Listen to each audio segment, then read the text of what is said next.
Gatis Vecvagars, autosportists, Latgales rallija organizators. Braucis gan motošosejā, gan kartingā, turklāt rallijā, kā stūrmanis sācis piedalīties vēl pirms 18 gadu vecuma. Cilvēks kā cilvēks. Šobrīd ir tas brīdis Latvijā, kad tā īsti nemaz nezinu, kas tu esi, jo viss mainās.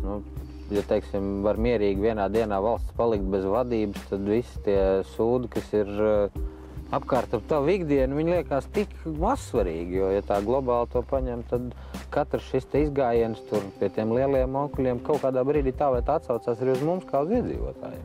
Tāpēc kurš tev var pateikt? Es viennozīmīgi neesmu tas, kurš teiks, no šeit ir jābēg projām, kad jābrauc dzīvot tur kaut kur Īrijā vai vēl kaut kur, bet kāda būs Latvijas nākotne un ko es darīšu pēc gada vai pēc 2? Nezinu. Tu zini, ka tu man ar sauli asociējies? Kāpēc? Es nezinu. Mēs tā esam redzējušies vienmēr ļoti karstā saulainā laikā. Jā, šodien arī. Jā. Es nedomāju, ka tā būtu līdzība kā ar anekdotēm, ka nevar paskatīties bez saviepšanās. Vairāk tomēr tā cēla un silta un skaista. Bet arī šoreiz izskatās, ka jau pašlaik, gatavojot Latgales ralliju, saule atgādina par to, kas varētu būt jūlija sākumā. Tas tā arī būs. Saule būs un rallijs būs un viss būs forši. Bet pašam tas braukšanas prieks aizvien mazāk un mazāk, ne?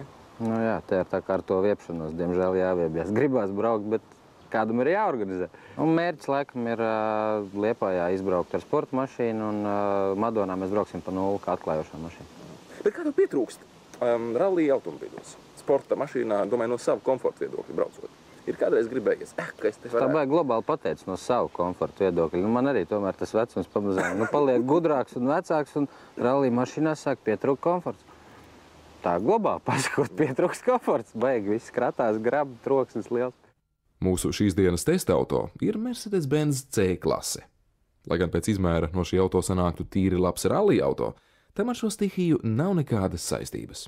Te galvenais ir vadītāja un pasažiera ērtības, dizains un izsmalcinātība. Lētākā C klasīte maksā aptuveni 23 000 latu. Savukārt šīs dienas testa objekts 32,5 tūkstošus latu. Tad mēs tiepsim gumiju, kā saka latvieši, šauj mērķī. Laižam.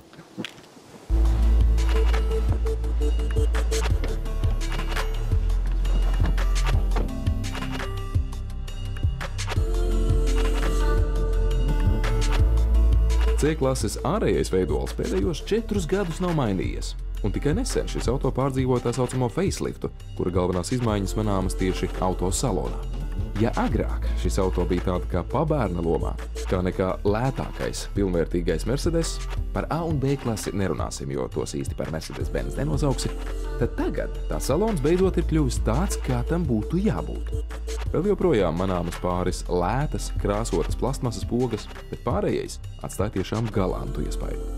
No ārpuses atsvaidzināta lupturu forma, LED lampiņu virtenes, bamperi, spoguļi un citas nenozīmīgas detaļas. Tas facelifts man baigi patīk, kad parādījās šis facelifts Mercedesam, tad es uzreiz teicu respekt, ļoti patīk.